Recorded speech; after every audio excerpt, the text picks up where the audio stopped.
All right, welcome into the BFR Podcast presented by Sports Mockery. My name is Dave. I'm joined by my co-host Ficky, and we're also joined by Bears YouTuber. You've seen him before. He's been on the pod, DWC. Before we hop into it, this podcast, it is presented by Sports Mockery. So if you want to get your Chicago sports, Blackhawks, Connor Bedard, obviously the Bears, you can go ahead and check out. Everything's over there. I write over there, cover the Bears, about three to four articles a week. And then, of course, you can follow Ficky on all socials. It's Ficky Baby. He has amazing content over there. And then, of course, DWC, you can follow him on Twitter. I think it's DWC Prods with a Z, if I'm not mistaken. Yeah. And, of course, he has a YouTube channel, which we'll have linked in the description. But, boys, we have it's Thanksgiving. And then the Bears play on Monday Night Football against the Vikings. So before we hop into it, Ficky, man, how you doing? I'm good. You know what I'm thankful for? That I don't have to watch the Bears play on Thanksgiving. I can actually be happy during the whole day. So I'm good. I can't take another brutal loss on Thanksgiving. So I'm good. Hey, man, I kind of miss the Bears playing on Thanksgiving. Bears, Lions, I don't know. I kind of enjoy the Bears playing, but maybe not but could you imagine the game we just saw on that being on Thanksgiving? Oh, I think it'd be fun, man. Anyways, DWC, man, it's been a while. I don't know when's the last time we had you on. Early in the season, I'm not sure. But how you doing, man? You look old. This Bears team. Yeah, this Bears team has definitely worn me down. I had high hopes going into this year, and then they all crashed down as they do every single year. But hanging in there. Season's almost over, though. Thankfully, only 6 games left. So trying to get through it the best I can. Yeah. Well, getting through it that's the toughest part. I think we wanted to talk the draft 3-4 weeks into the season, which is never good. But right now I honestly think it is kind of a fun time.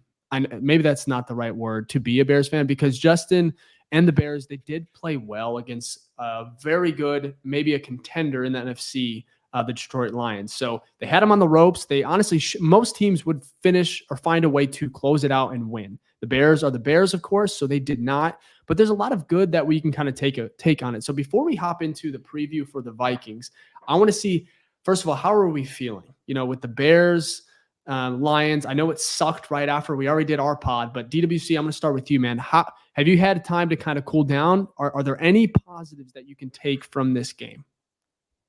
Yeah, there's a bunch of positives, man. The only thing that happened if a football game was only 56 minutes, right? We would be fucking happy right now, right? 4 minutes was the reason why we're not celebrating a massive win on the road against the Detroit Lions, right? So obviously those 4 minutes happened, though. You can't just take away those 4 minutes. And I think it really tells you how bad of a coaching staff we have, because I really feel 29 out of the other 32 coaches in this league probably would have closed that game. And Eberflus has this problem with closing games. I think I saw a stat where he has 4 of the 50 worst blown leads in the history of the Chicago Bears belong to him. So I think it just reaffirmed my belief that Eberflus is not the guy that should be in charge of the Bears. But as for good, we saw a lot of good, man. Justin Fields played well, and that's the only thing the season is about now at this point going forward, because we're obviously not going to make the playoffs. So we want to see who the quarterback of the future is going to be, if it's going to be Caleb Williams, Drake May, or Justin Fields. And if Fields keeps on playing like this, he might give the Bears front office at least a something to think about, rather than just selecting quarterback no matter what. So I thought Fields played well. Offensive line played really well too. Shout out to Darnold, right? He only allowed 1 sack against Aiden Hutchinson on the very last play, which is kind of a freak play at the end. So I was really happy with the offensive line. Defense too, besides again the last 4 minutes of the game. Forcing 4 turnovers, playing pretty good against Jared Goff. So it was all in all, a really good performance, besides for the last 4 minutes. So still a lot of good to take away, though. Okay. Absolutely. I can agree with all of that. Ficky, man, how are you feeling? You're pretty passionate after the game. Have you cooled down a little bit? Cool. Time heals all, right? So I definitely cooled down, but of course there's positives, right? That and DWC said spot on. The number one question this whole season is Justin Fields going to be the quarterback? And we'll get to it later, but if we're talking about the check boxes, he checked it off. So that's always going to be the biggest positive. My quarterback looked good. Great. And then I start to look at what else happened. I don't care if of course I care if we win or lose, but if we lose and the quarterback looks good, it's going to feel a little bit, better because we still have hope for the future based off the cap space, the draft picks that we all talked about, right? Because the quarterback, as we know, as the Bears fans, is the hardest position to fucking find. Okay, we still haven't had a quarterback go over 4,000 yards. We're not going to have one this year. So if we do find your quarterback that you can actually continue moving forward, that can put you in contention, then yeah, I'm good. So if Fields keeps stacking those up, like I'll be upset that we lost, depending on how we lose, right? So I think it was more like I was upset about the way we lost. If it would have just been like, a back and forth game and Detroit just wins, I'm like, yeah, they're a better team, right? But it's that we blew a lead in historic fashion. And just like DWC said, we've seen this multiple times with this regime. So that's where it kind of is like, yo, what the fuck are they doing? It's like your quarterback finally does something where you're like, man, that's what we're looking for. And you just decide to shit the bed. So it is what it is. But yeah, time heals. So I'm I kind of erase that and just say, oh, here's Vikings, get my hopes up again, and then watch them get crushed. So how about you, Dave? Yeah, there was right after the game, obviously emotions are high, and it's almost like this one I felt I think I'm just numb to it. So it wasn't nearly as shocking as the Packers, and some of the losses that we've had this year. But after, sitting on it for a couple of days, it just sucks because it was really just it could have been a really good, like, not stepping stone. It could have been like a signature win, for Matt Eberflus, Justin Fields, Ryan Poles, everyone, Cole Kmet, all these guys that just need to learn how to win and win consistently. Even Matt Eberflus, say he goes in there and you finish, say you win this game by 12 points, you finish it out, you win, you beat the Lions, who are 7-2 at the time. Justin Fields, it's his first game back. So there was some meaning to that, especially with the 7 games left where he does have to prove something. To remain in Chicago. Like, he has to perform well because there's going to be a lot of questions at the quarterback position, especially with their draft positioning. So you win this game, you get to 4 wins. I think you're still maybe in the wild card race, like as far as maybe sneaking in. You're in the hunt. I think you're on those graphics at least. Yeah, and so sure. That right there alone, you win that game. It could have been so the positives, the storylines would be so much different, but instead it's like the same shit again, recycled. Matt Eberflus, what is he doing? His pressers are ridiculous. I think his very next day on Monday morning, he started praising himself, if I'm not mistaken. He was praising himself, which honestly, I tried not to watch it. Just kept on coming on my timeline on Twitter, and I was just like, I don't want to watch it. So I watched bits and pieces where he's just kind of, I think he was laughing about like, whoever called, he's made the defense has made some good calls, and he's like, whoever that is, oh wait, that's me. And I'm like, are you serious right now? Like, you just lost in terrible way, historic fashion. Because of your defense too. It wasn't like the offense turned the ball over. It was because your defense gave up 17 points in 4 minutes. So it's just very ironic. So for me, I'm over it. Just because it is what it is at this point. I wanted to bring up a little graphic here. I guess I can bring it up on our Twitter. I'm not sure if you guys have seen it yet, but it was one where Justin Fields, especially I guess it's his stat line for all these games that he did not win. Are you guys familiar with what I'm talking about? That little graphic? I've seen it. I saw that. So let me go ahead and bring it up. Unless you have it, Ficky. I don't think you do. I don't have it on me, but I definitely saw that earlier, and I was like, oh my God. So either way, I just wanted to bring it up because I thought it was really interesting. And then it should be on the screen right here. I guess this is I guess I can go ahead and go through it, but and then I'll bring it up. So first of all, it's how it works is this graphic. It is 7 games where the Bears had Justin Fields perform relatively well. However, they did not win any of these games. So, and when you see this graphic, which is hilarious. So first of all, this dates back to 2021 versus the Vikings, which is who the Bears play on Monday Night Football. So he had 320 yards, 1 touchdown, 0 interceptions, 96.6 rating. Fast forward to the Vikings again, who I guess he plays pretty well against, except for last time earlier in the season where he ended up getting hurt. But 2022, 255 yards, 1 touchdown, 118 passer rating. 2022 versus the Cowboys, 211 yards, 2 touchdowns, 120 rating.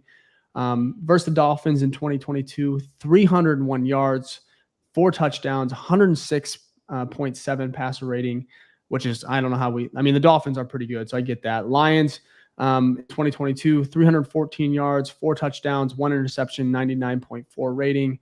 Last year against the Eagles, 247 yards, 2 touchdowns, 119.5 rating. And then, of course, the Broncos game where he had 4 touchdowns, 360 pick, and 132 passer rating. So I think this is total yards too. So he's not passing for this, but it's just his running as well.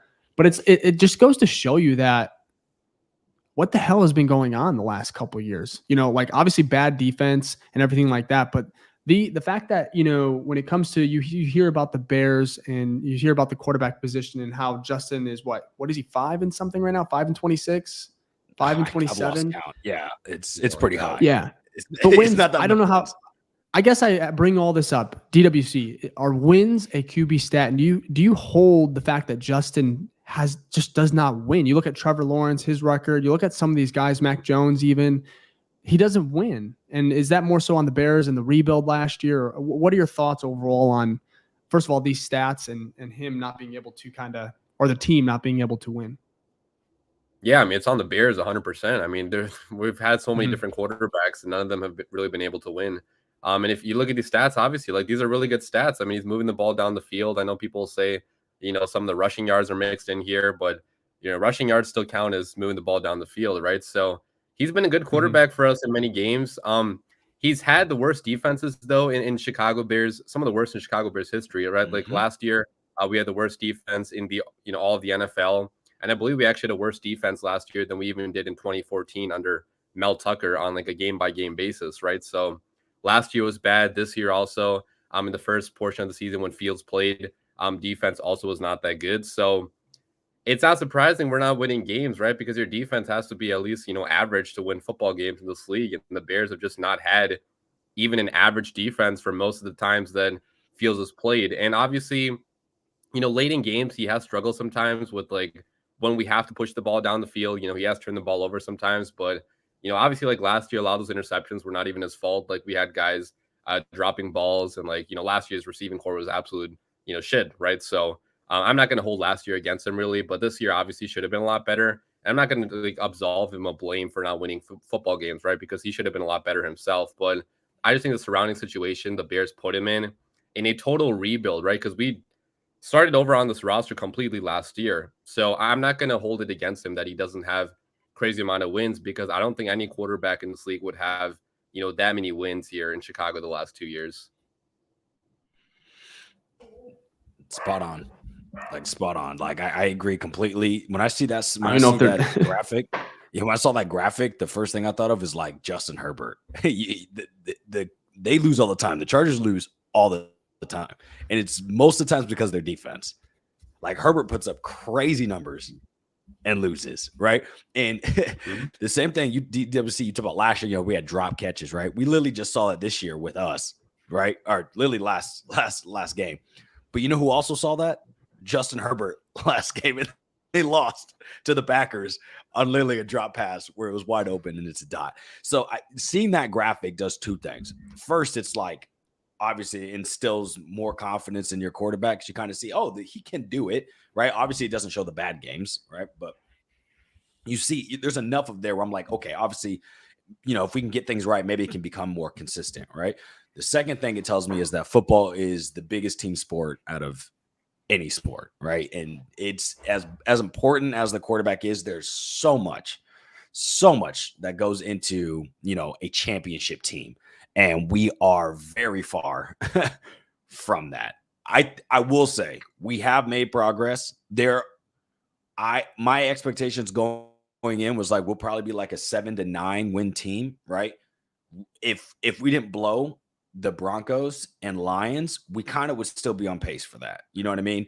So I think our roster actually is telling us what the expectations are. So I don't think we're actually too far off from what we have. It's more of like there's been coaching situations to where we now look way worse than what we are. So I feel hopeful about the future, obviously, depending on who's going to be the quarterback. You know what I mean? But I don't think it's the shit show that's happened this year. I think is less about the play on the field and more about what's been going on in the building, right? Mm-hmm. Like so much drama. And we talk about how the defense sucked forever. That was the Allen Williams era, right? Well, we had to deal with that. The Chase Claypool era, we had to deal with that. You know what I mean?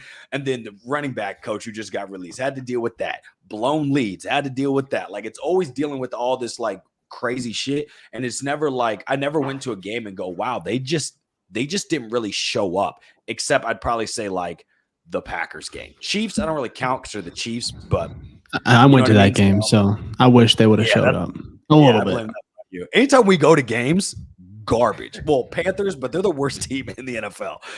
So if they would have played garbage against them, I would have never bought a ticket again. But yeah, there's something about when the BFR podcast shows up, it's gonna be shitty. So, I don't know. You guys were at the Panthers game too 2 weeks ago. I you guys was were at the Panthers.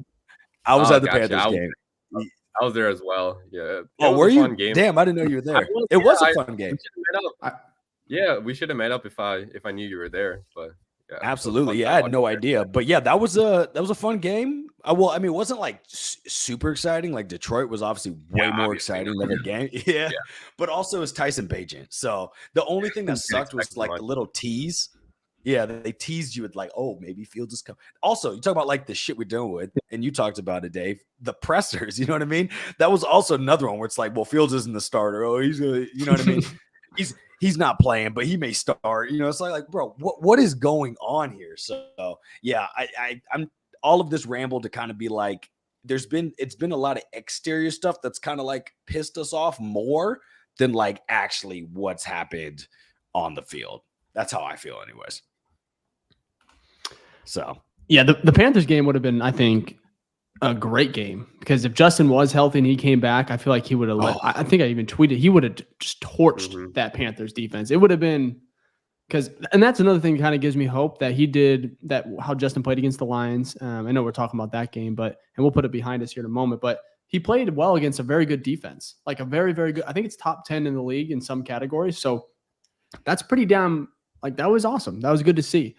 So what I want to do here is before we hop into our preview for Bears versus Vikings, I put out a poll. I'll be having an article up tomorrow about it, but I want to go over just rank or just what is the worst loss this season for the Bears. I'm going to limit it to Justin Fields starts. So I'm not even going to throw Tyson Bagent in there with the Saints. And what other game did he lose? No, I think he went 2-2. Yeah, Saints and Chargers. Oh no, Chargers. Yeah, there it is. Yeah, got blew out against the Chargers. So, but this one is just for Justin Fields. I have 4 games that come to mind here. So I have the Packers week 1, which was a meltdown or a blowout.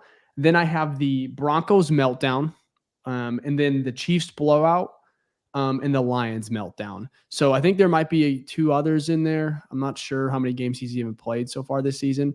But DWC, I'll start with you, man. What has been the worst loss this season for the Bears?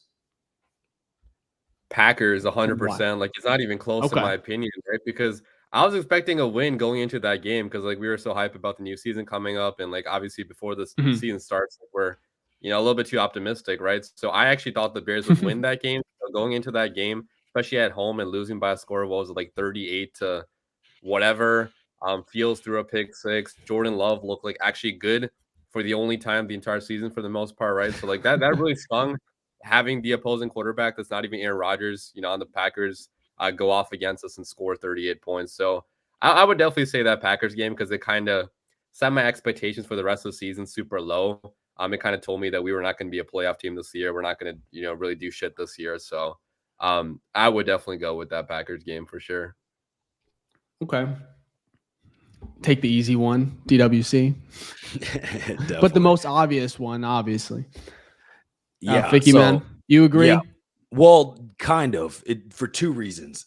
I think the worst loss, like not talking about on the field, is probably the Packers because of the hope and hype, just like DWC said. Yeah, so it was more of like the expectation we set, and then we didn't even get close to it. right?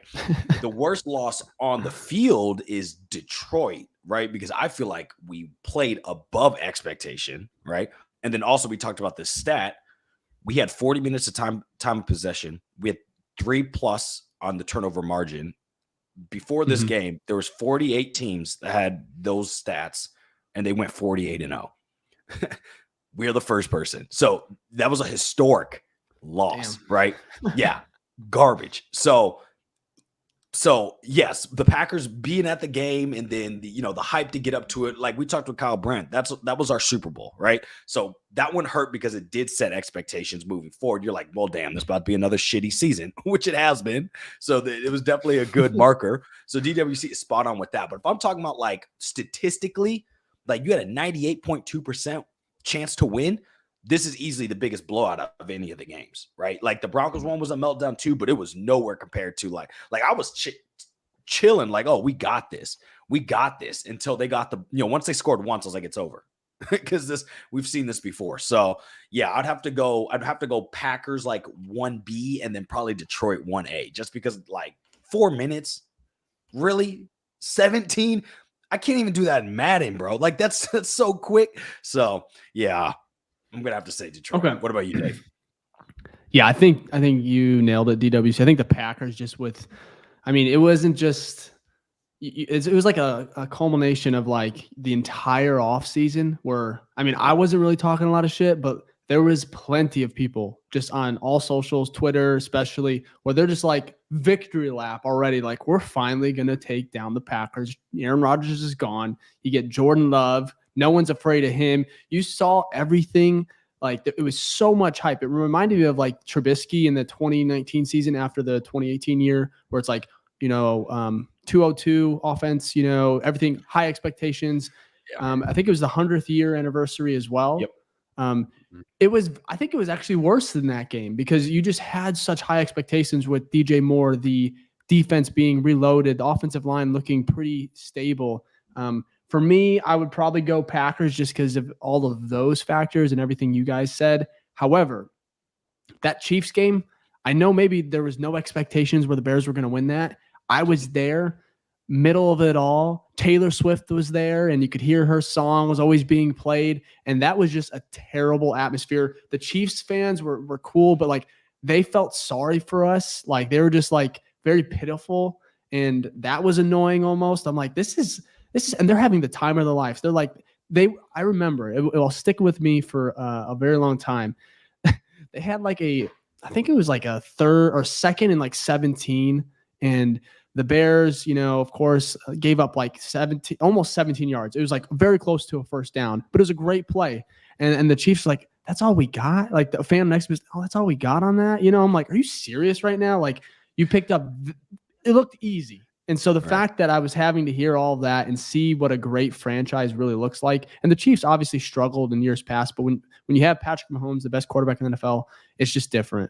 And so for me, that was a terrible loss, but I would go Packers. That Lions game sucks too. But I think maybe an underrated loss was that Broncos because, Fields played lights out. You guys remember, like that was a meltdown because I think we were up 28 to, what was the screenshot? It was like 28-7. Yeah. At one point in the fourth quarter. Can't hold a lead. So, I think DWC, you said it earlier, right? Like Eberflus has 4 of the top 50 worst losses. Yeah, like so we had another blown loss against the Lions last year, like kind of like similar as this year. In the fourth quarter, another blown lead. So yeah, that's a hell of a stat. I don't know where do you see that? Bro, how do you? My thing is this, right? Our defense doesn't give that many big plays, which is because of that cover 2 soft shell. So like, why in the fourth quarter then they just give up big plays? Like this, like the biggest plays always come in the fourth quarter. I'm like, you did your job for 3.5 quarters, and then in the fourth, it's like you forgot what football is. Like, what are we calling that? It just gets so diced up. And I get like the 2-minute offense is obviously hard to stop. It is like you see it all across the league. 2 minutes, they normally march down and get some sort of points, right? You're very lucky to get a stop. But like 17 points, bro, you're not even that. Every play is like 10, 15, 20 yards. That's crazy. The sickening part about that Detroit loss, though, was the fourth quarter started, and I had those instant doubts where I was like, okay, but I was like, okay, no, this is different. And they went down. Justin Fields and company, 8-minute drive, I believe, 13 play, 14 plays. But it was a great drive. The 29-yard scramble. You felt good. You go up 2 scores. 4 minutes or so is left, and you're like, I felt almost confident. I was like, okay, they really can't screw this one up, And I was like, if they just don't let them go down and score, too quickly, blah, blah, blah. And then all of a sudden, of course, we know what happened. So anyways, I threw this up there on Twitter. It says, of course, what loss was the worst for the Bears this season? Right now, it's still early. I just tweeted it less than an hour ago. But we have right now with at 42.2%, the Lions meltdown is leading. Which obviously recency bias probably. Yeah. But that's what we have here. Packers blowout is 27.6. Broncos meltdown is right below that at 24.9%. And then I don't even know why I included the Chiefs, just because maybe I was there. I was like, maybe someone would feel a little bad for me. It's at 5.4%, and I guarantee you that's everyone that made the trip to Kansas City. So that's why it's right. That's why they're getting some votes there. I mean, this list looks right though. Like Packers, Lions, you could flip, right? And Broncos is close because the meltdowns is just like, bro, just win the game. Yeah. I want to go through some of these comments here. So we got Brady goes Broncos for sure. Had somewhat faith we could have turned the season around. Then we blew that lead. It was brutal. Lions loss was expected. Let's not kid ourselves. Lions was bad. This is from Brenda J. Lions was bad, but I'm going with the Packers because of the expectations that were shattered. We got Sam. I don't care how many times it happens. Being blown out by the Packers will always piss me off the most. DK. Yep. DK. It's between the Packers, Lions. But I choose the Lions. I'm mad as hell that I was at half of these. Yo, yeah, I feel so bad for him. That's like Ficky for a lot of these games. That's definitely me, bro. That's my history. I feel like DWC's gone to a lot of games this year too. How many have you gone to? No, I've only been to one. I only went to the Panthers game, so I've only seen. Good for you. Yo, I'm undefeated. He said, "I'm undefeated." Right.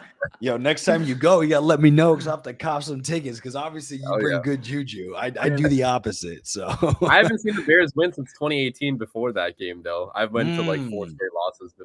Before that, so that's why I chose the Panthers. I thought that's a guaranteed win against the Panthers. So you got to. I got lucky last year, week 1, the water game against San Fran. So oh man. It wasn't like a good game, but like we won. So whatever. That was that was an interesting one. But that was when Justin and the whole team slid. So that was at least cool, fun vibes. That was fun, yeah. I'm not going to. Is it Janky J? Jacob Ja? The Broncos meltdown was in the course of a half. The Lions was in a 4 minutes clear, in my opinion. And then we got Bartholomew on Twitter. Easily the Packers loss. It took a whole 3 quarters for all the hopes and dreams that were built up during the offseason to disappear right in front of our eyes. And then a couple more of these. Clear there's some recency bias. It's week 1 for sure. Chiefs blowout because I live in Boston and they switched to another game middle of the second quarter. Yo, that's tough. That's tough, bro. Oh. They did do that though. Let's see here. Probably the Packers lost, but the 2 meltdowns are just so disappointing because it's a lack of aggressiveness from the coaches that caused them, not the players' execution, specifically offensively. There's no comparison to how I felt week 1. Okay, yeah, a lot of week 1 right here. Someone said here, call out recency bias, but Lions game with being borderline dominant for 56 minutes. Again, that sucks. Thanks for reminding me of week 1, boss. And then that's it though. Losing to I think the best one was the comment losing to being blown out to the Packers. I think it was by Sam. Will always piss me off. 100%, bro. You get beat. It feels like getting beat by your bigger brother. Like, you know what I mean? You finally go out there. You think you think you can beat him in whatever game you're playing, and he just destroys you again. And you're just like, well, fuck, So we still got week 17. It may happen, but my God, bro. And it was at home too. What'd you say? Yeah, must win. No, I must win in week 17. Got to win that game. 100%. We and I think, Dave, we could probably get to that, but we got what? We have 6 games left. We have to win at 6 games. 2 more. I feel like there's at least 2 winnable games in there. Will it happen? Like, we can't lose out. And if we do, I mean, there is some good with that, right? You said we can't lose out. We can definitely somehow lose out. Physically can. We lost 14 games in a row last year or something like that. So we could definitely lose out. If any out. team in this league can lose out and find a way to lose these games. I'm saying, though, we gotta find a way, bro. It's the NFL. These teams get beat. Like, it's any given Sunday. Yeah. Like, just get me one. Can we get one? Do we think we can win one more game? Yeah, I think you can beat Arizona even with Kyler Murray. I think then you have the Browns without Deshaun Watson. Yeah, that defense is tough, though. The defense is tough, but if Fields can progress and continue, to show his consistency, played the Lions, like I said, top 10 defense right there, but the Browns are probably top 5, if not easy. One of the best, maybe number 1. I don't even know where they are. Yeah, they're top tough. 3. Yeah, they're good. And then he has some demons he's going to have to beat there, so I don't know if he's ready for that or what, but yeah, that's interesting. I think we can. I absolutely think we can. I hope so. But then I'm like, wait, if Fields just balls out and we lose, though, like draft, you know what I mean? Like, I don't know. I don't know where I'm at. I'm hoping. I don't know what I'm supposed to be happy about. That's the problem. It is being with Bears fans. It's like it should just be on wins, but every season it's never that. It's like, let's get hopeful for the draft pick, or let's get hopeful that this person breaks out, or blah blah blah. So I think if you get 2 top 5 picks, right? Like you can root for wins right now, right? Because you got the Panthers pick anyway, so it's not like winning a game is going to hurt us too much in the draft. I'd say that's true. Well, we'll get to we're still top 10 no matter what. And I think the big thing here is you look at Cole Kmet. He was on CHGO, and I don't know if you guys caught his interview or any of it, but it was pretty intriguing because he is fed up. You can tell these moral victories. Oh yeah, you guys played well. For 56 minutes. And he's like, oh, no, I don't want any of that. I don't want to hear it. It's getting old, And so even just for the Bears and the mentality, Mooney and everything like that, it's almost to the point where they have to win a couple games here. Otherwise, it could really just continue to linger. And even if you have, say they go in with 2 top 5 picks, they build around Justin, you go into next season and you still don't know how to win.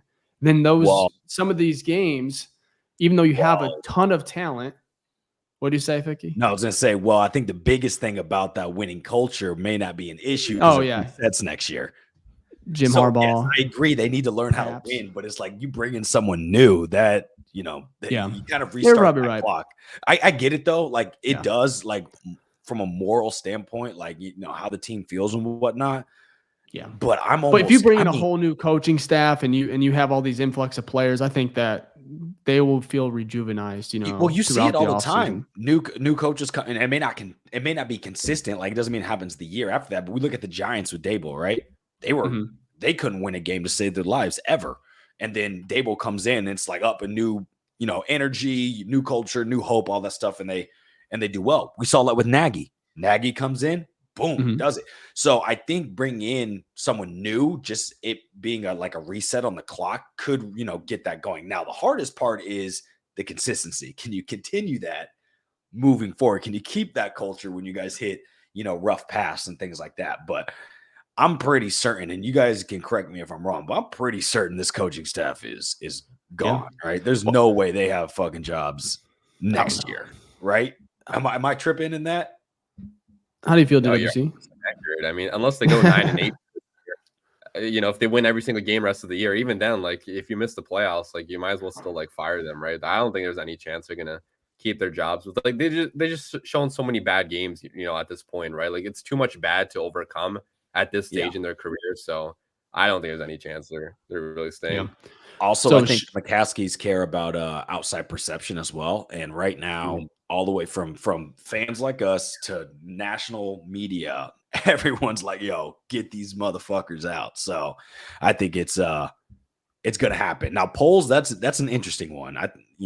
We can probably table that, but I think he's probably going to stay. That's my opinion, but which I'm not mad about. So Shane Ward had a comment on here. Ficky, you want to bring it up? Said, look at the Raiders this year. I think that's a great example. You kind of fire, make some changes at the top. Coaching staff's gone. We've seen a couple firings actually. So I think the Chargers let someone go, right? No, not yet, but they will. What team was it? That's the Bills. Bills. They let go of Ken Dorsey, their offensive Yeah. coordinator, which is a weird fire because their problem is their defense, not their offense. But whatever. Yeah. Anyways, though, it's just like you make a change and you see with the Raiders, which I thought was a great point, and you see some changes. So obviously things are there's going to be a different, coaching staff next year, different expectations. The hits principle will be gone. Thank God. Before we move on to the next topic, what is worse, finding the whys or the hits principle? Which one is more annoying to you? You know what? So I would probably say, come on now. I'd probably say the hits principle is I'd say this. I don't care about the hits principle. That's fine. Okay. The word, like they both do word salad, but at least Nagy's was like a confident word salad. Like the man was standing he was standing 10 toes down, like he'd back himself. And with Eberflus, I know he just kind of did his little brag thing, but like a lot of times I'm like, what are you even saying? You know what I mean? Like you're not even, if you're not going to answer the question, that's fine. But like a lot of times it's like you're contradicting yourself within the following sentence. So it's like, I don't even know. It's like, why are you even up there to answer questions? Because it's so vague, so vague. Nagy would be like, nah, this is my offense. I'm doing this. This is why things aren't working. And really the closest thing we get to that with Eberflus is like, oh, well, they just got to execute. And I'm like, well, guess who's supposed to make them execute? You know what I mean? I know the players have to as well, but like it's a team thing here. So that's my opinion on it. DWC, what about you? It's definitely Eberflus. I mean, you mentioned it, like the executing thing where he's always blaming the players and not himself. Like at least Nagy used to blame himself sometimes, right? Like he used to yo, like I can coach better, our staff can coach better. I don't think Eberflus has ever said a single time in the last 2 years, like I can coach better. Like that has not come out of his mouth ever. And that is just so weird to see as a coach when usually coaches blame themselves a lot and like shelter their players kind of, but Eberflus kind of knows like he's not going to be here for next year. So he's kind of just like deflecting blame to some extent. So yeah, Flus is worse. That's a good point. I never thought that maybe it actually is that standpoint where it's like, hey, look, I'm out the door anyways. Look, I need a job. I can coach a defense. You know what I mean? That's why he says it like that. So that's actually spot on. You might have a point there. So I feel like the whys were pretty annoying, but Flus is they were the hits principle. I don't know. I think it's just the fact that we hit that back to back. I don't know. At least Matt Nagy gave us some fun times, and I guess you can't. If you gave Flus that roster, I bet he might even get more out of it. And that might be a hot take, just because the defensive prowess. No, I don't know because Fangio was on. Because Vic was nasty. There. Yeah, I was gonna say Fangio was a dog. Yeah, we'll cut that. Never mind, I take it back. As we're live here from the live show. We're gonna cut that somehow. Anyways, it's late. It's 9:14 my time. So, anyways, let's move forward to our next topic here. It's gonna be Tyler Scott and Justin Fields. Obviously, there was a play. And before we head into that, if you are here for the first time, first of all, shout out to you. If you're listening on Apple, Spotify, thank you. The support has been unreal. The last pod, I don't know, you guys are kind of sick. Almost did like 12, I think it's at 12,000, 13,000 views. And we just want to say, first of all, thank you for the support on that. Everyone that's new, subscribers, if you want to stick around, if you want to support the pod in any way, just hit the like button. That really does help the channel grow. DWC, you're a YouTuber, you want to explain what the like button is, is it pretty awesome, if you hit it? It's very awesome. Yeah, leave a comment as well. Comments help out the algorithm. Show some support.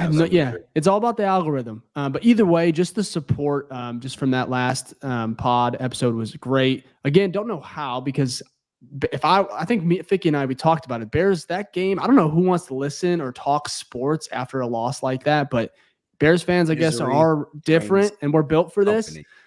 So, again, just shout out to you guys. Check out DWC, of course, on his Twitter, his YouTube. He's been on here before, so you guys know him.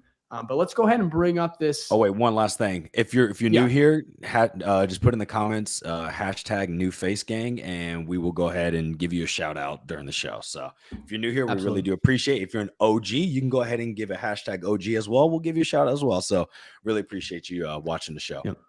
And if you guys want to throw in any questions, we're going to go ahead and star a couple. We'll star them all probably. If we have time, we'll get to them and answer them later in the show. But to Tyler Scott, Justin Fields, there was a play. You guys know it, 3rd and 9, second to last drive against the Lions. And the Justin Fields, he went for the kill. He took a deep shot, which was the correct read. He was reading the safety. It was a great ball. It was simple as that. Tyler Scott, he kind of hesitated, he maybe misread it, leaned to the left a little bit, whatever.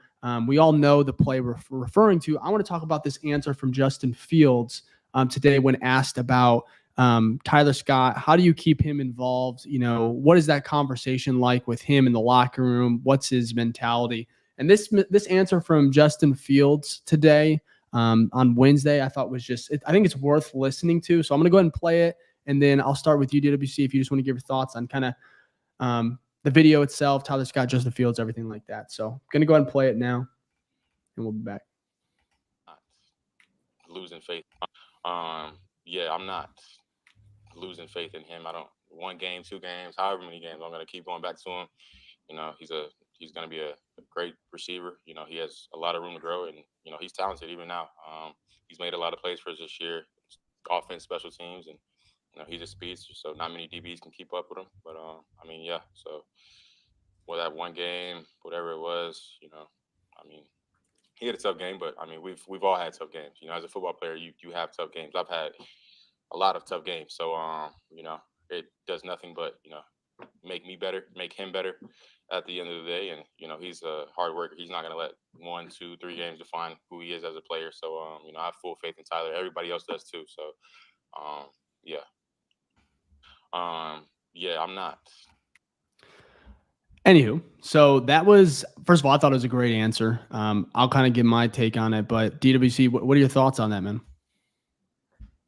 I love it. That's why you love Justin Fields, right? Like, putting his play aside, if you don't like his play, so be it. But as a leader, as a man, like, he is the best guy you would, want leading your franchise, right? Because he never blames other people. He always blames himself. He's always putting people up. And in this case, Tyler Scott really did let us down. He could have caught that to win the game, but I think he said it best that, a young guy, he's going to make some mistakes. You're not always going to have a perfect game, right? So to say that publicly, I think is also big for the locker room and for Tyler Scott, because I'm sure, like, behind the scenes, Tyler Scott is, embarrassed and, like, kind of, mad at himself for, dropping that ball. And if having your quarterback step up for you, that's a big thing for young guys' confidence, right? So I think he said the right thing, and he always does, right? Like, he's never been a guy that's like a me first guy. He's always a team first guy. So I definitely love that answer for sure.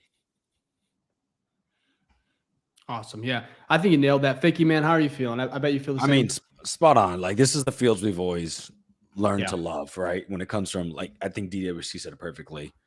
Off the field, he really doesn't do anything wrong. He's everything you want in a franchise quarterback. What he does off the field is exactly show. Like, if you didn't look at any of his film and you just saw how he talked and how he handled himself and stuff like that, you'd be like, oh, that's their franchise quarterback, right? So that's great to see. It's ironic that he is the one who will take the blame, but the head coach takes none, so right. Another reason to get these guys out of here. But yeah, he is very professional. I think he handles the media well. Even when he has a slip up, he kind of, like, backtracks and doubles down, like, hey, this is what I truly mean and stuff like that. So I've never been concerned with a Justin Fields presser or any type of media related to that guy. So he's just doing what he does. I agree. I think it's always impressive the way that he speaks. Obviously he didn't have to go and elaborate so deeply, which I find, some players, they don't want to just because it can be twisted, but he's really not afraid. And that can be in a negative way. When he kind of talked about the coaching earlier, of course, he kind of backtracked a little bit, maybe to save face and help the guys out, because maybe he was too honest. But the fact that he even talked about it himself, about, he's had a lot of tough games. He comes to mind the Cleveland game. He's honest. And the fact that he's able to kind of do that in a way and still support, Tyler in a very public fashion, I thought it was cool. So like I said, it caught my eye. I think a lot of people respect Justin, and that hasn't changed. He's always, like you guys said, he's great off the field, and he's great in the locker room. So A lot of young guys. I want to go ahead and start our next topic here, which is just kind of to recap the draft class from this year. So I was going to go ahead and ask the question, who has been the most impressive Bears rookie this season that is not named Darnell Wright? Because I feel like everyone's going to go Darnell Wright. We could talk about him a little bit, but I wanted to kind of go with you, DWC. Outside of Darnell Wright, who has impressed you the most this season? Yeah, I'll take the easy answer. I'll say Javon Dexter, right? Like last game, Okay. he had 4 pressures. I think in the Panthers game too, he had a couple pressures earlier against the Commanders. He had 4 or 5 pressures too. So like, I know he doesn't have a sack yet. So if you don't look at like the PFF stats or like the advanced stats, you probably can't really tell he's doing much of anything. But Javon has been getting better, week by week slowly. And if you watch, the games, you can kind of tell that. And he was kind of like a rawer prospect, I would say. Like he wasn't like fully ready to dominate right away, but he's been putting together like a lot of good performances as of late. And I think eventually with like a better defensive line around him, he could actually be like a starting 3 technique in this league. And I know coming out of high school, like he was actually a higher rated recruit than even Jalen Carter was. So he has all the physical tools, the physical, attributes, and he just has to put it all together. And I'm not sure his coaching staff is the one to like help him put it all together. But I would definitely say Javon Dexter. Like he's shown flashes of actually being a really, really high level player. Okay. That was actually mine, so that's a good pick. Yeah, well, actually, so I'm going to go next, man. and I'm going to go with Tyreek Stevenson. I think also in the same light with like he's getting better week by week. We see that. Obviously, cornerback rookie is such a hard position to play, like 'cause it's just islands most of the time, and there's so many times where it's like when you mess up, the whole world sees because there's a 50-yard flag, right? Because of pass interference, or there's a wide open wide receiver compared to when Javon Dexter messes up, there might be a 7-yard run that he should have covered the hole or taken on the double team. But like, we don't see that from our angle unless they're showing replays, right? So I would say Tyreek has been coming to his own, but there's actually a bigger point that I want to make. And this is why I am a fan of Ryan Poles. We already excluded Darnell Wright because we already know, that's a hit. Right? Perfect. Probably the highest rated rookie tackle. And we've seen him not only just like by stat watching, but on tape, he's held his own against a lot of these good pass rushers.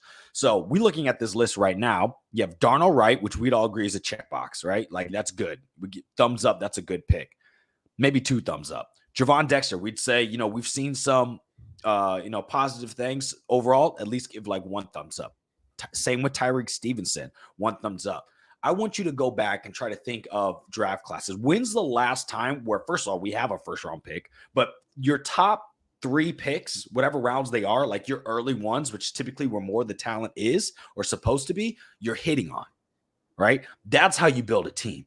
Right now, it is nice to get some Eddie Jacksons in the 4, some, wait a minute, Braxton Jones, right? What was he? He was 4, round 4, 5. So we've even done some of that. Right. And the most recent one I can think of is probably the Jalen Johnson, Cole Kmet draft, but we didn't have a first there. We had 2 seconds, and I can't remember who our 3rd was in that draft. But overall, like you look at this and you kind of feel more confident in Poles, right? With all his moves that he's done. So that's why I want him to be here, like for the next season, because we have even more draft capital. I'd probably say about this. No, we have more. So we have 2 first rounds. I would love to see what he can do with that, whether that's trading back, whatever it is. I feel like I haven't been this confident about a GM and their picks in a long while. And it doesn't mean he's perfect, right? He missed on Velas, right?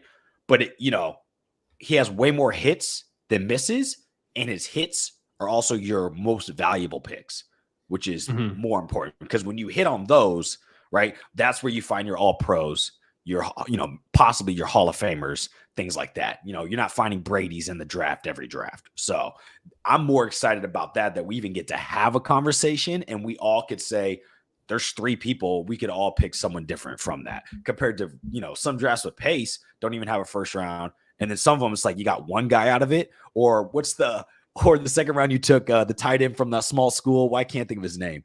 Big boy. You know what I'm talking about? Adam Shaheen? Shaheen, yes, Shaheen. Baby Gronk. He traded up for him. Baby Gronk. Yeah.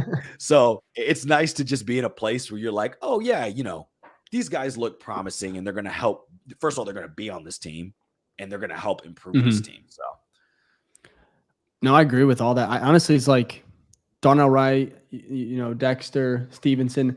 One player that I think is maybe underrated. He doesn't have a lot of snaps. He has 176 snaps on the season. So to compare that, Tyreek Stevenson, who plays corner, he has 594. And the one that has played 176 is Terrell Smith, the other corner, who I thought has played pretty well, when the Bears have gone to him. He actually has, again, he's played, 400, almost like 350, 370 less snaps. So his grade's going to be a little bit different. But his coverage right now is a 65.5 according to PFF, which is very, very high. You compare that to, again, Stevenson, who's at 48.9, which is not great. He's obviously struggled, but he's also been tasked to do a lot more with the Bears as a rookie. But Terrell Smith, he has I was looking at his passer rating when targeted to 74.4. He has 2 pass breakups, no picks, and he's only given up 115 yards. So for me, it's like, I think it's hard to pick here because you guys all kind of had some, awesome picks. You throw in Darnell Wright, even Roschon Johnson, the concussion kind of messed up his, swing of things. He was kind of getting the groove. He just has not been able to really get out on the field as much as we thought. But Roschon Johnson's awesome. Again, I would probably go with Terrell Smith, even Tyler Scott, who has played relatively well. He's had some splash plays for a rookie. So I think overall, Ficky, you nailed it. Just the fact that Poles hit on a lot of these, even if they're not stars, just quality depth over the next couple of years, and their youth is going to be awesome, especially when the Bears eventually, stay with me here, get into their window as far as being able to contend, not just for the division, but perhaps a Super Bowl. This is what you want. You want to build depth, build through the draft, and I think it's a good start. And again, Darnell Wright, probably a staple. That pick, you look at Jalen Carter, because Jalen Carter, I think, is going to be awesome. But you could look at both of those guys. I think 10 years from now, it's like you couldn't really go wrong. I think either way, perhaps, Jalen Carter is a little bit better, but it's just maybe more impactful. But the fact that Darnell Wright is playing the way he has already, he's already passed a lot of great tests. So, anyways, I think great draft. Great draft. He's got to keep it up. You got to get if you can get 2 more of these, especially with the capital that they're going to have here in the next, even depends if they trade. They're probably going to trade back in April. We don't know if it's going to be the number 1 or where they're going to, but the fact that you probably end up with 2 top 5 picks, maybe 1 just outside the top 5, you're going to be able to recoup even more capital. And I think that Ryan Poles is actually really good at doing that. So, Ficky, do we have any first of all, if you guys have questions, I'm not sure if I said it, throw them in the chat. We're going to go ahead and move forward to our bold predictions here for this Bears versus Vikings game. And before we do that, let me give some shout outs first. So we do have some, we got an OG shout out here from Sam. He said OG, OGYKWTFGO. OG, what the fuck go maybe. So, but I was trying my best there, but appreciate that, Sam. Spell that out. Need to explain that acronym for me. I tried my best. And then we have a new face gang here from Antonio Esparza, where he said he just subbed on Sunday after that meltdown. So we appreciate that. Thank you guys for being here. And then we do have one question that I feel like we could do right now. Same one from Antonio as well. He said, what has Poles done to keep his job? He has 9 wins in 2 seasons. I think this was directed at me when I said we should keep Poles. And this is just my personal opinion, how I feel. The GM gets you the players, right? That's all they do. Get you the players and give you the flexibility to keep getting players, good players. Has nothing to do with how those players do on the field. Poles has no hands involved in that other than collaborating with his coaches to be like, this is the type of player we're looking at, or this is the type of player that would fit this scheme, X, Y, and Z. So the wins, just like it's not a quarterback stat, I'm not necessarily, at least this early on, because it's been a rebuild, right? We just talked about that. I'm not tying that so much to him. That goes coaching first, and then I would go GM. So if we get new coaches in here and it's still garbage, then I'll be like, okay, this might be a Poles issue as well. So that's just my thoughts. DWC, what do you think? I totally agree. You said it best. I mean, you have to look at the process and like the players he acquired and not just look at the result yet, because over time, good process leads to good results, but it doesn't happen right away, right? And he took over an absolute shit show with the Chicago Bears when he took over, right? Like he had to make over the entire roster. He had very little cap space the first year and like 50 free agents he had to acquire or he had to re-sign, whatever. So it was always going to be like a 2 to 3 year process. And right now he's in year 2. The results have not really been there, but you're already starting to see like some of his vision starting to come into fruition, right? Like, DJ Moore having a good season, TJ Edwards having a good season, like Montez Sweat, who he acquired, having a good season as well. So like he's acquired some good players.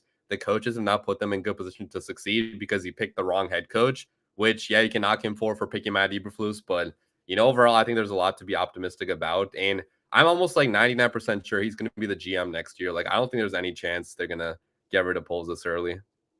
No, I don't think so. The question is, do you think he actually picked Poles? I mean, if he picked himself, did he actually pick Eberflus, right, and team? So, because you know how the Bears are. He said in his presser that was fully his decision. I mean, obviously, he could have just like been lying to cover the McCaskies for that, but yeah. I think I don't know. Also, like when you say, when you start a new job, and you get thrown in and they're like, hey, we did a lot of this research for you, but it's totally up to you. But we have this guy, he's really, really good. And they gas, Flus up. They have that meeting and it's almost, you almost get that like, not a bias, but you almost feel obligated to at least listen. And then you don't really want to start. I mean, it takes some balls to be like, yeah, great job guys, but he's not my guy, That would be tough for anyone to do. So I don't know if Ryan Poles really would do that. And the fact is, Flus, he could have interviewed great, said all the right things.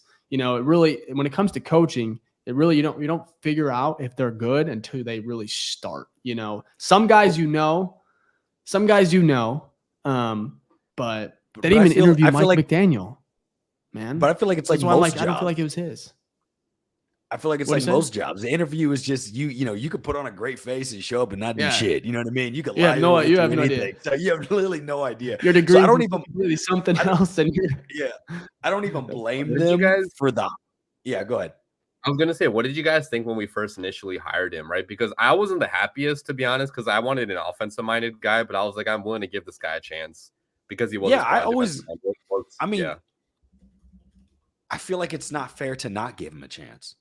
Right. And at the end of the day, they know way more than I do. So even if they make a wrong decision, I can't be like, oh, I can go in there and find the guy. Fuck no, I can't. Like they had a whole group, right, that went out there and did interviews and they had their talks and they went down on a final decision. So I'm always going to be like, am I going to be hopeful that it's going to work out? No, because it hasn't since Lovey. But am I going to be like, oh, this isn't the guy? No, I have no idea. And they don't either, because if they knew where they were at now, they wouldn't have hired him, but they did. So it's just the name of the business. We just are unlucky in that we never get the roll of the dice to go our way. So I've been getting tagged in this tweet from when they hired Flus. And I commented on the Bears tweet when they announced it or whatever. And what I put was, because there's a lot of people like dogging on it. And I was like, I wasn't overall happy. But at the end of the day, I was like, okay, I got to give this guy a chance. So I tweeted underneath someone's comment. I said, it can always be worse. And I put Nagy and I put Trestman like in there in photos. I've been tagged so many times and they're like, it's worse. And I keep that every day. I get at least I get one person who's just like, it's bad, Dave, and I'm like, trust me, I know. So for me, I definitely was hesitant just because defense, Justin Fields, your guy, you want to really get this thing going offensively. It just never really made sense to pair him with a defensive head coach. And we may look back at that now, maybe we might look back 5 years from now when Justin is either on the Bears or, God forbid, on another team performing really well. And he's doing it with, better coaching, offensive, probably offensive minded, I should say. And that right there will just be an indictment on the Bears, and how they, and even not Ryan Poles to an extent, but if he really was like, yeah, let's go with this guy, this makes sense for us. That's a terrible, terrible, terrible start as far as being a GM And then the Bears they always fumble the bag when it comes to the quarterback position. So I'm not surprised there. But yeah, I think it was a terrible hire just from the get-go, just because it doesn't make sense. When you have a young quarterback, you never go defense. Like, I don't think that's smart. Well, you know what? I'm okay with that because we just saw what happens when for me, I care less about what side you are. I care more about, are you the CEO or are your hands? Because at the end of the day, bro, a lot of these, the greats, right? You look at like, Andy Reid, right? Even Mike McDaniel, but it's not like he's done anything. He hasn't proven anything. He has a great offense. He has some great weapons, but most of the great coaches kind of don't have their hands in like the little thing. They're not doing all the play calling, things like that. They kind of just run it like they're the CEO of the business. And we just saw what happened when Nagy was like, no, my offense, I'm involved, blah, blah, blah, blah, blah. And it's like, but now other things are falling through the cracks. Now, obviously, Eberflus has not done a great job being the CEO either because we're not winning games. But for me, and this is where you don't know. I have no idea how you handle, like, for example, Ben Johnson, great offensive coordinator. But you come here, you might instill your principles, but how do I know you are leading a team? I have no idea, right? You may be able to get an offense going. Great. But if everything else doesn't work, then why does it matter? So I feel like a head coach along with the quarterback, those are the two hardest things to predict how they're going to go because there's so many variables that are tied in that you can't predict before they step foot in and you see what they do. So it's almost, I know it sucks, but it's really like a coin flip. And then unfortunately, we've just like, if we were guessing heads every time, we've just gotten tails like 3 times in a row. So like we hit heads with Lovey. It lasted a great time. And then we just keep getting fucking tails. Yeah. So all you can hope for is that this next flip, like it's a heads. Or if you see it spin, it's about to land on tails, hopefully someone comes in and flips that bitch over. So we'll have to wait.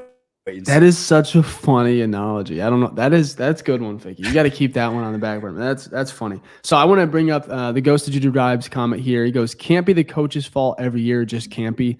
The reason I'm bringing this up, 1, I agree. But 2, my wife said the same thing to me today because I was talking about the coaching. I'm like, this is terrible. I don't even know why. I was just eating lunch and I was talking about that's how bad the Bears had me fucked up. I'm just talking about the coaching at lunch. But she was just like, it can't be the coaches every year, can it? And I'm like, no, trust me, it really can be. Like Nagy, he was great for a little bit. So I went down this little rabbit hole trying to explain to her. I'm like, it really is coaching. But I'm like, I do sound a little ridiculous. Like she's like, it's not the quarterback. It's not, I'm like, all right, whatever. It's not coaching every game, right? Because the NFL is a week-by-week basis. But when you take the summation, like you take a step back and you review the season, you kind of feel like, oh, wow, there's a lot of coaching. Now, there's other things like Nagy. There was times where it's like it's coaching, but other times it's like Mitch Trubisky can't throw a ball 15 yards. You know what I mean? So it's kind of hard to be like, well, Nagy, because we saw times where like he schemed people open easily. And there's like the ball wasn't thrown there. We've even seen that with Fields earlier on, right? Earlier on this year where there was dudes wide open and he missed them. Tyson Bagent did the same thing. When I was there live, there was 2 times actually Tyler Scott, Darnell Mooney doing like deep crossers wide open. So then you look at that and go, well, that's not coaching unless you're telling them that's not your read, right? So we don't have all the information.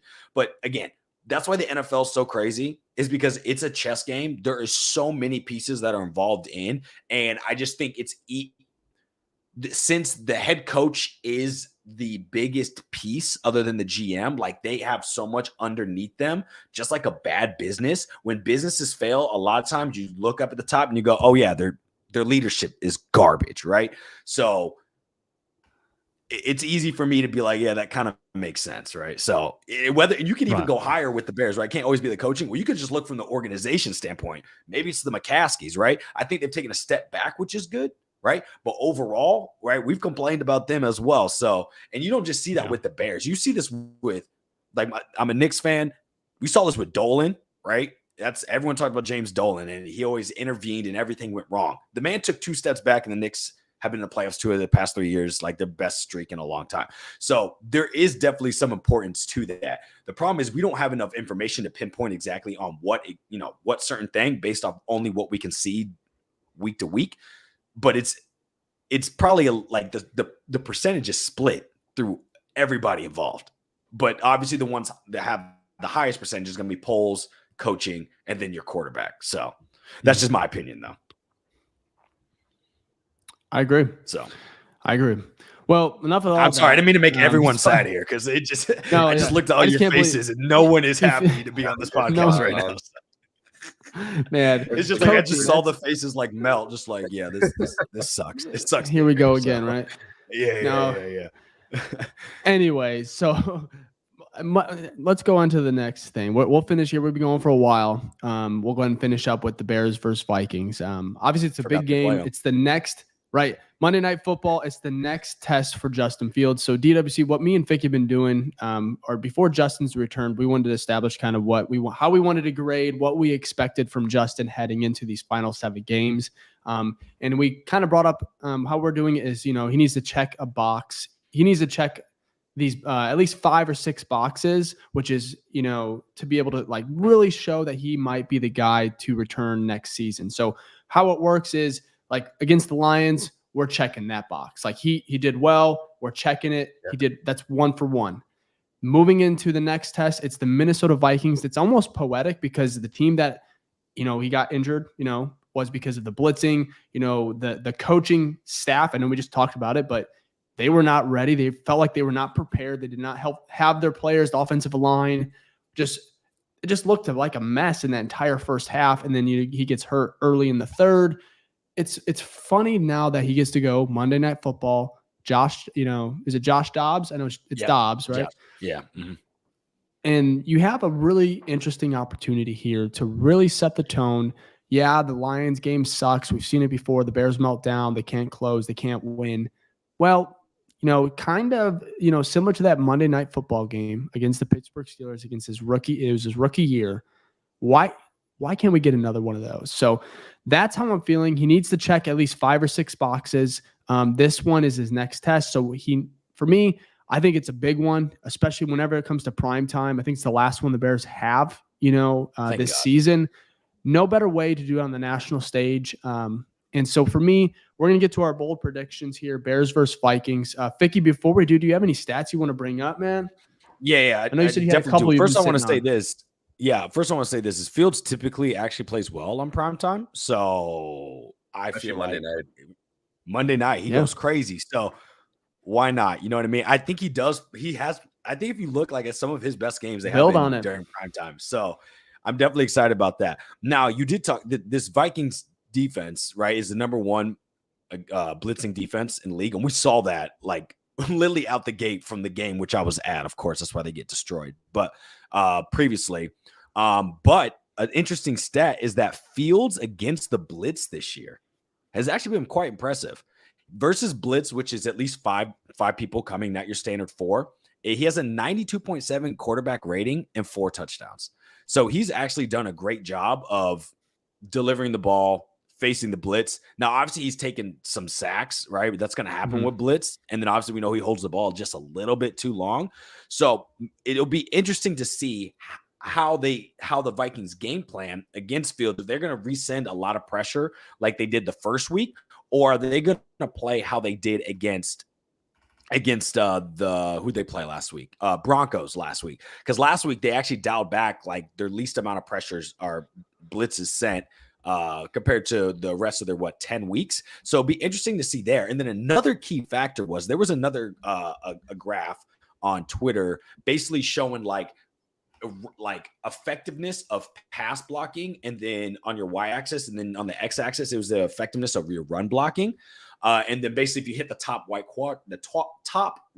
quadrant, that was like your pretty good pass blocking team and a pretty good run blocking team. Yeah. Guess who's in that quadrant?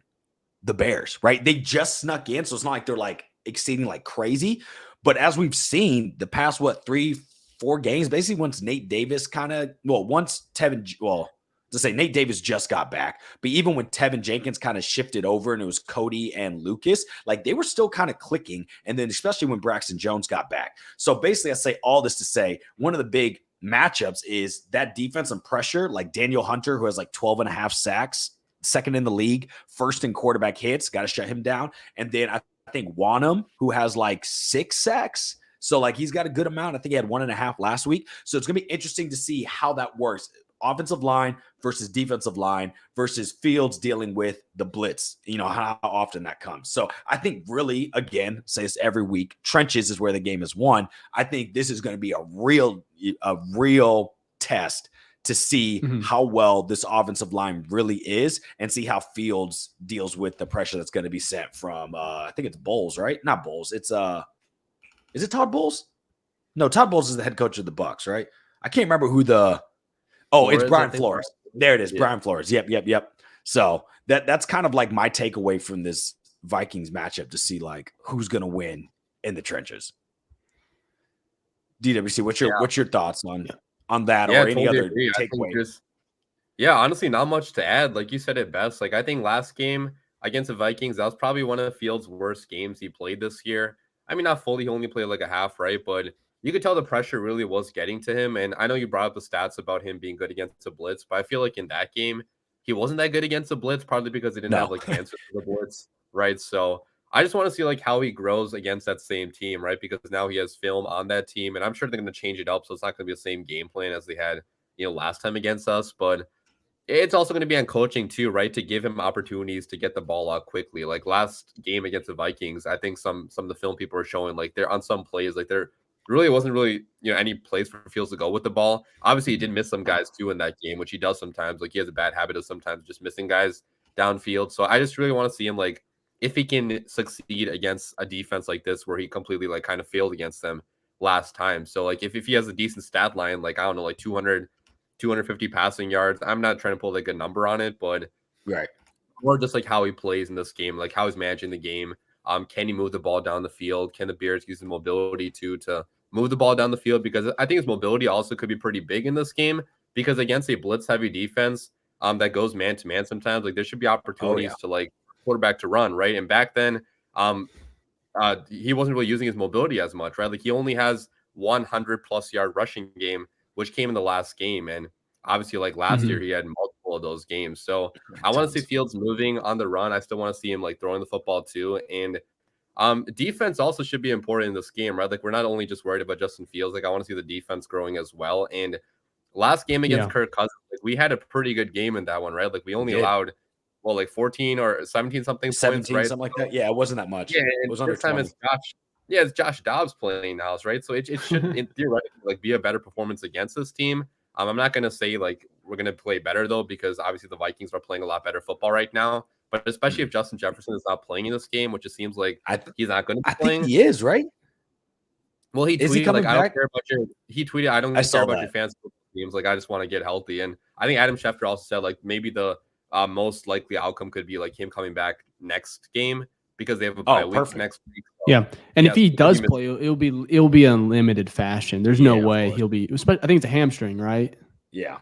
So I doubt it. Yeah, so if he doesn't play, like the Bears defense should hopefully have a good game. Yeah. I agree with that. The Packers were on a 5-game win streak. They got it snapped. They lost to the Broncos last week, which the Broncos are kind of on up and I up. think they're on a win streak. I know people dog on Russell, but he's been balling out. Russell, who calls him Russell? I just realized that. I'm Russ. He's like, I've never heard Russell. Like you've heard Russell Wilson. I've never heard someone just be Russell. Yeah. Like he's in trouble or something. But Russ has been balling out this year. I think like he has one of the highest touchdowns. He's top 5. Yeah. But you know who's also up there? Fields. He's 12 and 12 touchdowns and 6 interceptions. And you know what he has the highest percentage in touchdown percentage, 6.5% is first in the NFL in touchdown percentage. The only problem is the Bears don't pass enough for that to be like super. He had 23 attempts last week, so that's why a lot of people are like, 169 yards, and then they just ignore the fact that he had 104 on the ground. Like, why are we doing that? I don't know. Well, problem is our run game's so good. The run game's still good, so I get why.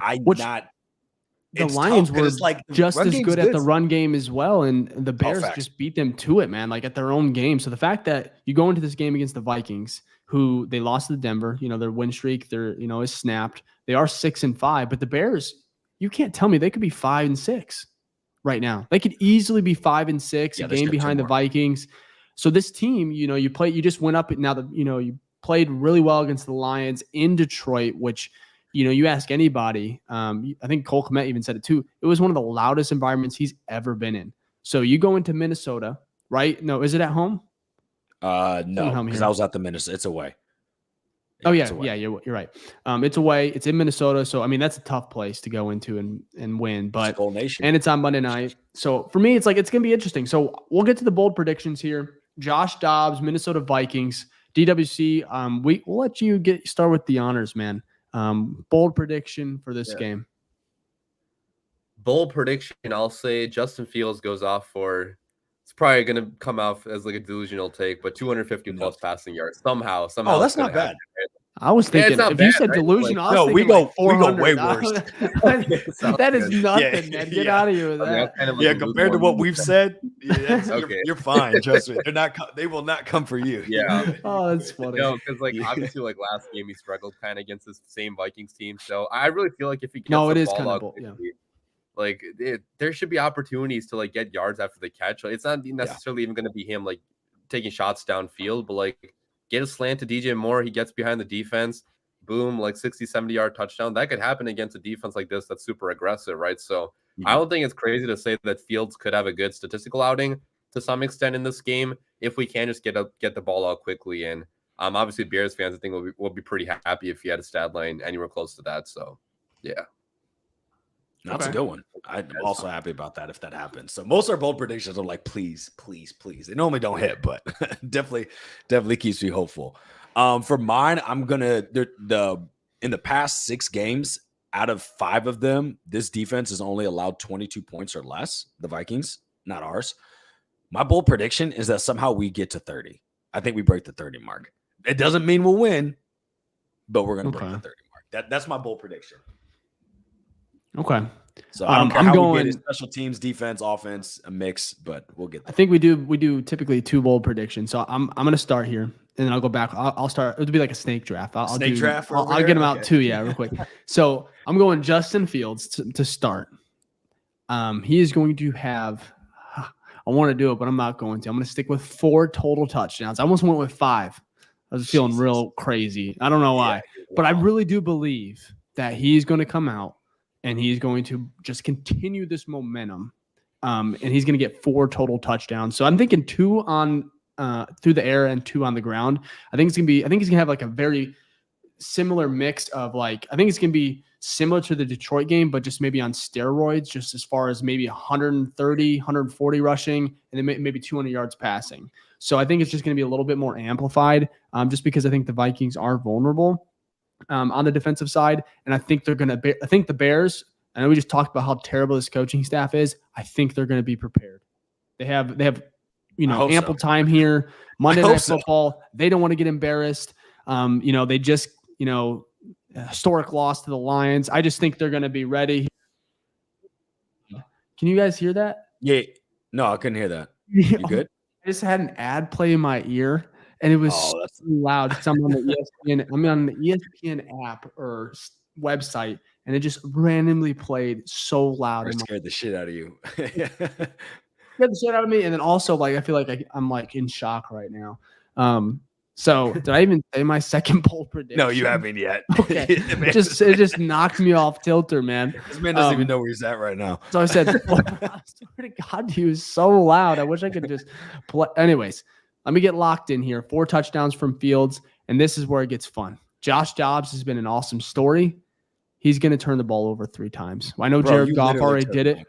You literally took mine. Good. Same number. No, I'm going 3 turnovers. I'm not saying picks. I'm saying it can come in 2 fumbles and a pick or 2 picks. I don't know. He's going to turn the ball over 3 times. And here's the thing. The funny thing is the Vikings still could win that game. I don't know.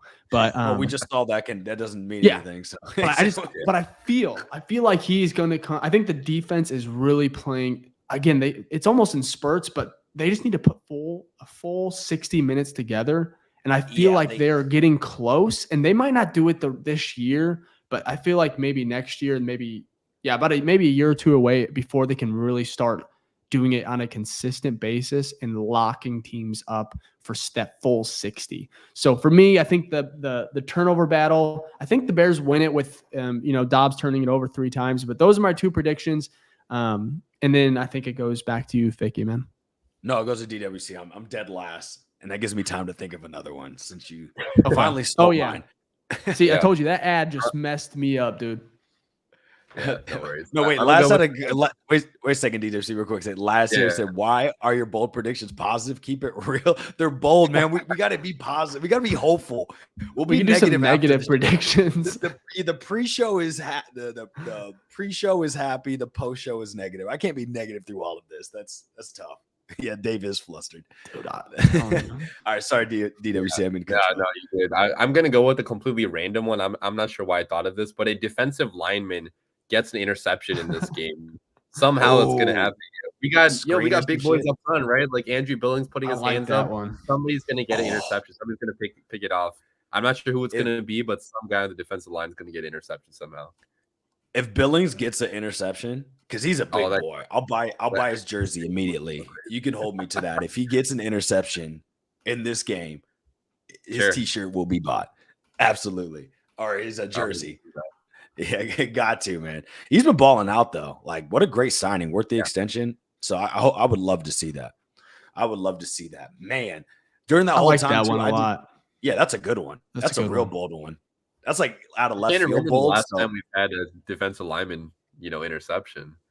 Like, man, the only time I can. You know what? I know who. Defensive tackle who now retired from the league back in 2019. He got one. What's his name? Eddie Goldman. Eddie Goldman got one. Did he? Oh, I remember. Yes, I remember that one. Like almost in the red zone-ish area. I remember. I can't remember who was against. I think I tweeted Eddie Goldman, wide receiver 1, because we were. Well, he had two. He had two that season. Two? Yeah, I think it was 2019. Yeah. No way. I don't know why. I remember there ain't no way. I think so, bro. I think so. Yeah, it was wild. That. Some wild plays. One of them was like a tip, and then the other one, I think he read a screen and like jumped it. I could be tripping. Please don't correct me live on air. Just let me know after. You get to your bold both. They're both like, I look at them both. They're both just typing away. I'm like, oh my god, I could be completely wrong. I'm pretty sure it was Eddie Goldman, wasn't it? No, Eddie Goldman has 0 career interceptions according to StatMuse. He has 0 career. Oh, then who was it? It was a defensive tackle. No, I'm sure you're thinking about somebody. I can't remember who it is. Who was a defensive tackle with him? It wouldn't have been because next to him was Akeem, and it wasn't Akeem. Was it Bilal Nichols? Because I know Bilal Nichols was there. Nichols. It was Nichols. Oh, yes, I think you're right. I will. It might be Nichols. I got you. Okay. Well, it was a defensive tackle. Nichols Sorry, I'll definitely take that. Oh, I was looking at 2023 NFL season. Never mind. Yeah, so maybe Eddie Goldman could have had a few. Maybe I could. Maybe. Hopefully, I can still be right. Okay. So he does have an interception back in 2020. Okay, and he returned it 7 yards. One. Yeah. I knew we had one. I remember that. Okay, he didn't have 2, but he had 1. Oh, okay. So I'm gonna still take the L. I was kind of wrong, but that does make my brain feel a little bit better. And during the whole time, I still didn't think of the final bold prediction. That's tough. Because I was so sold on that 3 turnovers, Dave. I was like, there's no way Dave's picking that. Dave barely picks defense. I got it. How about this? Montez Sweat got his first sack last game. His snap count was low as hell. I don't know why. Like 39 snaps or something like that. I know we didn't talk about that, but he was on him and I think was it Edwards or Tremaine Edmonds were out like the final drive on defense, like the whole thing. I'm like, wouldn't you want like 2 of your highest paid player and then your best player on the field during the final drive? And then like Fluce's like answer to it was like, well, we'd like to have him out on the field more. You're the coach. Put him out there. What? Who's saying don't go out there? I doubt he's like, yeah, don't put me out there, coach. Like that makes no sense. Anyway, sorry, I just went to ramble. But my final bold prediction is Montez Sweat 2 sacks this game. It's gonna happen. And I know that may not seem super bold, but he's only had 1 with us. So to double it. So I did that reminds me, I'm not gonna brag here. My bold prediction last week was that Sweat would get a sack. Right? You got that one right. Yeah, I got that one. Which is rare. These bold predictions rarely come, they don't come. I mean, that's their bold. If we're hitting on our bold predictions, they're not that bold, in my opinion. So, yeah. If we can hit on 1, though, that means it's good. It's good. I'm cool with that. Now, if DWC hits on his, I'm done giving bold predictions because that is so. What you know? I'm what gonna I have mean? to Like, buy one too at that point. I'm yeah, gonna bro. video record this and like post it on my Twitter account. Absolutely, bro. Oh, yeah. it's going. We'll both get Billings jerseys and we'll have to rock them. But that's crazy. If that happens, bro, we'll have to invite you back on just for bold predictions so you can give us another one because it will happen. Good. So. 100%. 100%. So, there's our bold predictions. We'll do our, game predictions right now, and then I think we have one little question here, and we're gonna get out of here. We'll be going almost an hour and a half, which is crazy. But you say, time out. You say that, but we do that like every show. Oh, we do it, yes. But I feel like DWC is over here because so before the show started, guys, when I looked DWC in the eyes, I said, hey, tell me how much time you have. He said, I have nothing to do. I said, perfect. And so now we're at an hour and 20. We're at an hour and 25 minutes for this pod. DWC is like probably thinking like, oh shit. Which hey, you should do your research, man. You knew this was gonna be. Last time we went 90 minits too. Last time I was on your podcast was also like 90 minutes. Oh, so we're perfect. Yeah, we typically 60 to 90. So, but yeah, we always start, and this is just like some fun insider stuff. We're always like start the show. Me and Dave are like, yeah, we'll keep it short. Let's try to go like 30 to 40 minutes. And then, not even close. Like, not even. We'll be at like topic 2 and it's 40. And I'm like, yo, Dave, we might need you to. can talk about our shortest like 5-6 hours if you wanted to, right? There's unlimited stuff. To say Wait until they're good. When they're good, man, it's gonna be a 24-hour live stream. We're just not gonna get off. We're gonna be sleeping. Oh my goodness. Yeah, that's not happening. So game predictions. I'm gonna start. Might as well. Bears, Vikings, Monday Night Football. I'm going 31-28 Vikings. I'm being serious here. I think it's going to be a fun game. I think, 34-31 Vikings. Okay. I think it's going to be a heartbreaker again. I almost think OT. I think this game goes in overtime for some odd reason. I think we're just due for a fucking, well, not a sad game because we get a lot of those, but I feel like it's just going to be like an overtime heartbreaking loss. And the thing is, it's going to be, I think Fields will play well in it.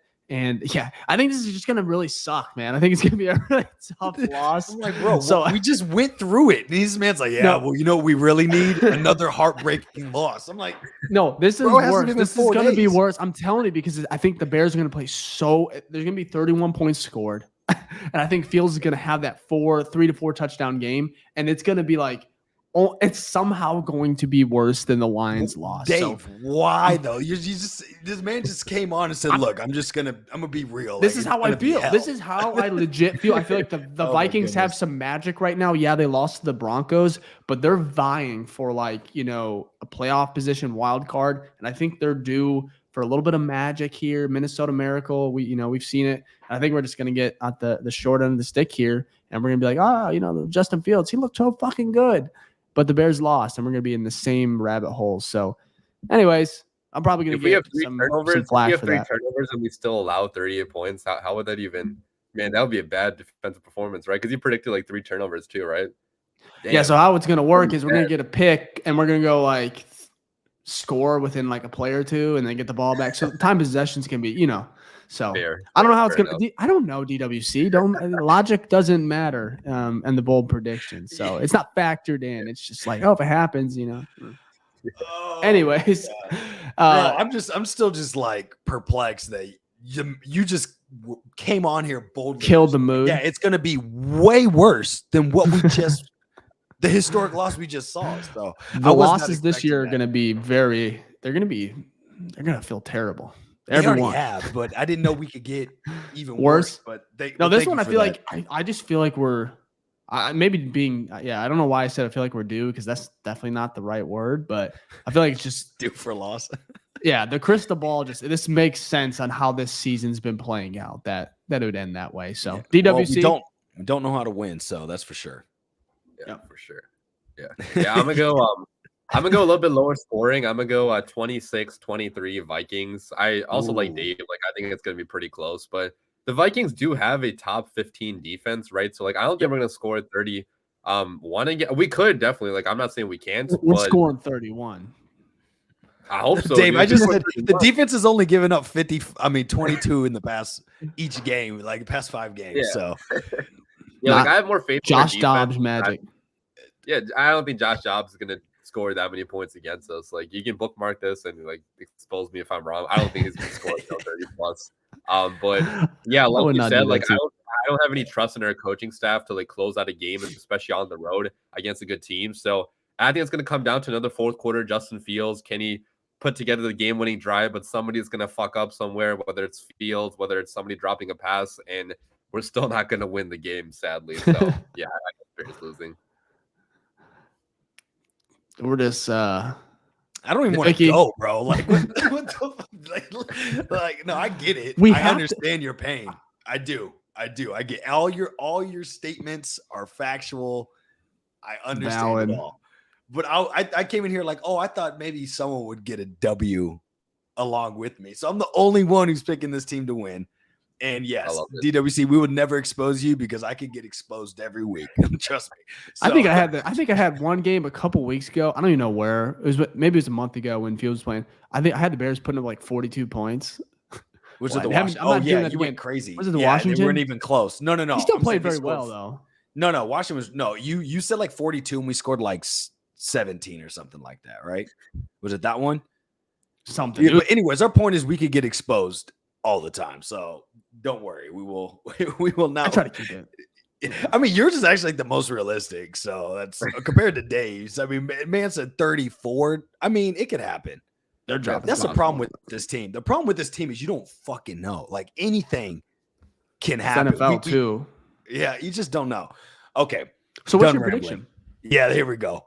23-20 Bears. All right. The defense, it doesn't go with my bold prediction, right? Is it a Santos game winner?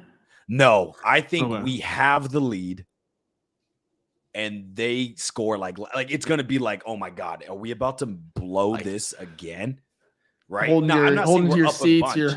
We're up 10. I'm going to say like 23-13. They march down because our 2-minute defense is horrible. Onside kick or something, or they kick it off. We hit the ball to end it, to end the game, just like how we did last time. And we find a way. Okay.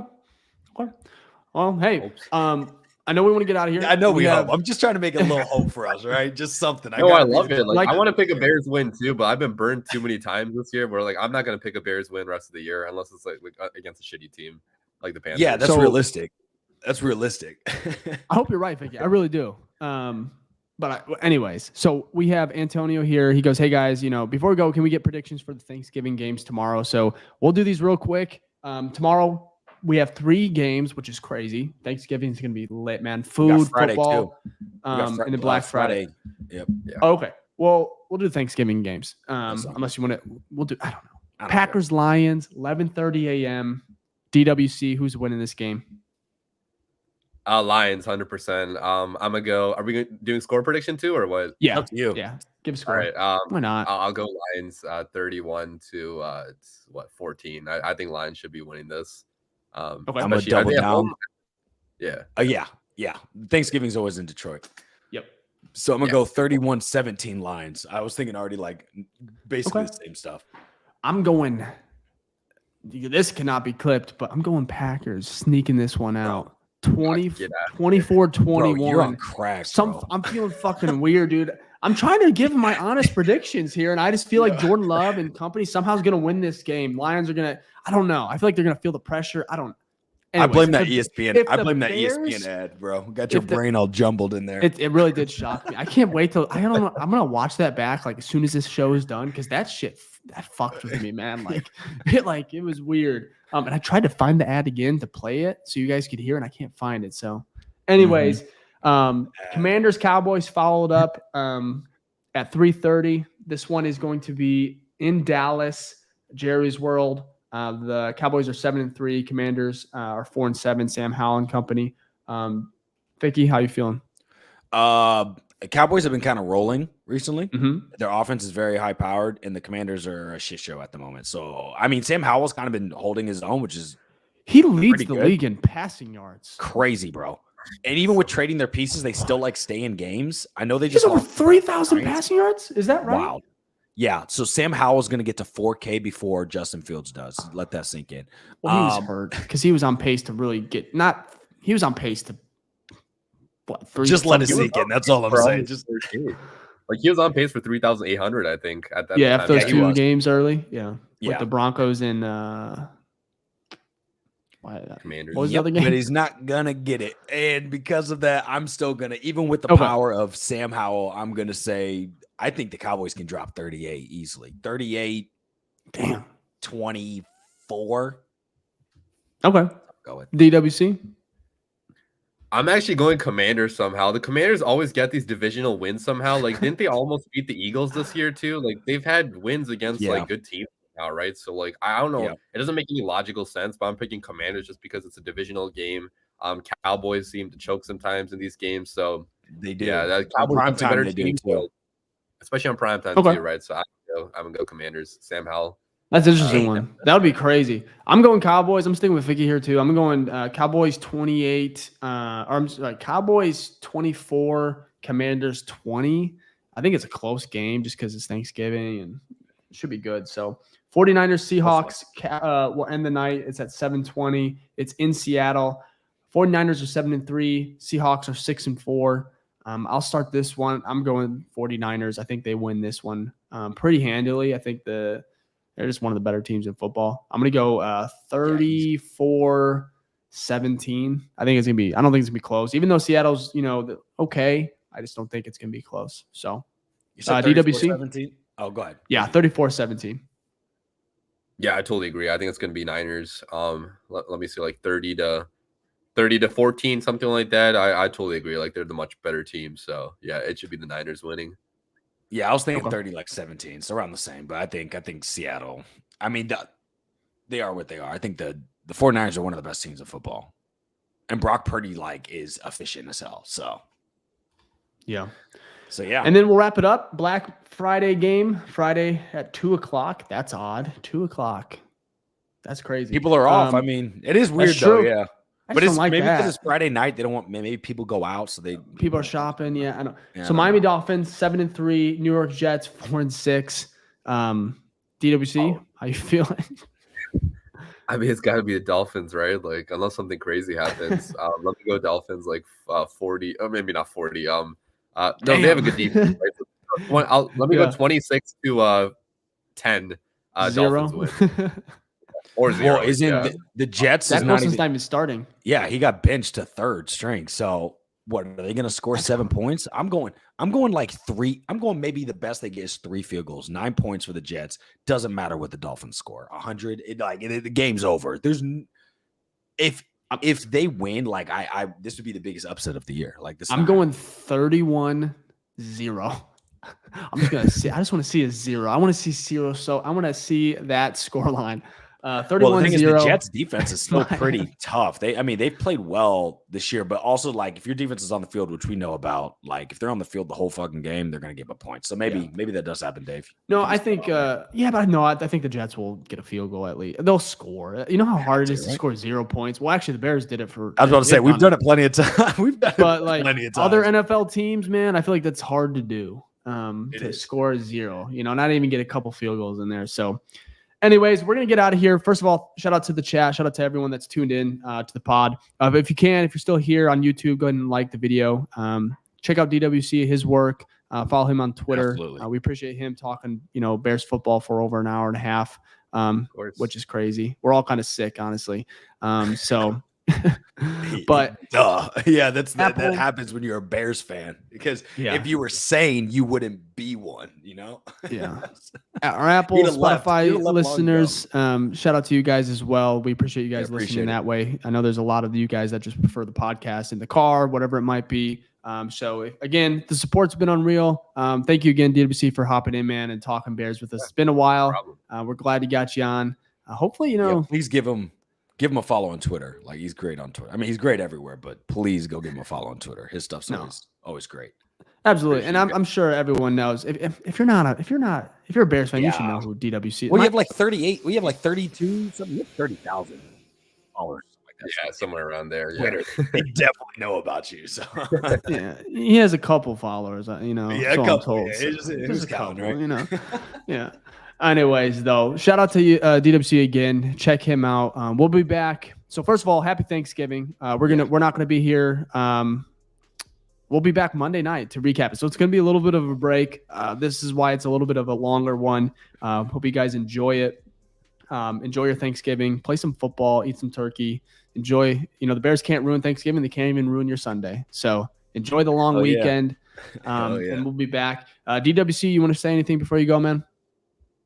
No, thank you for having me on. Hope both of you guys have a good Thanksgiving, whatever you guys are doing. Hope you guys have a lot of fun, and good luck with the podcast, man. I mean, I've been seeing you guys grow, so it's really cool thing you guys are doing. So best of luck with that.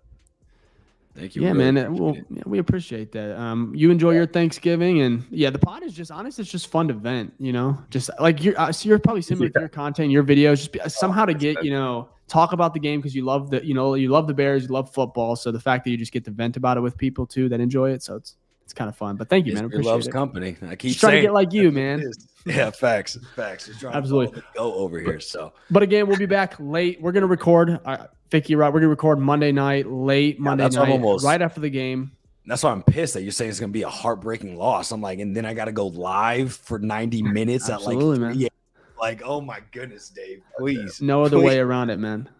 So, but anyways, you guys enjoy your Thanksgiving. We'll be back. Enjoy your Thanksgiving. Go Bears. Peace.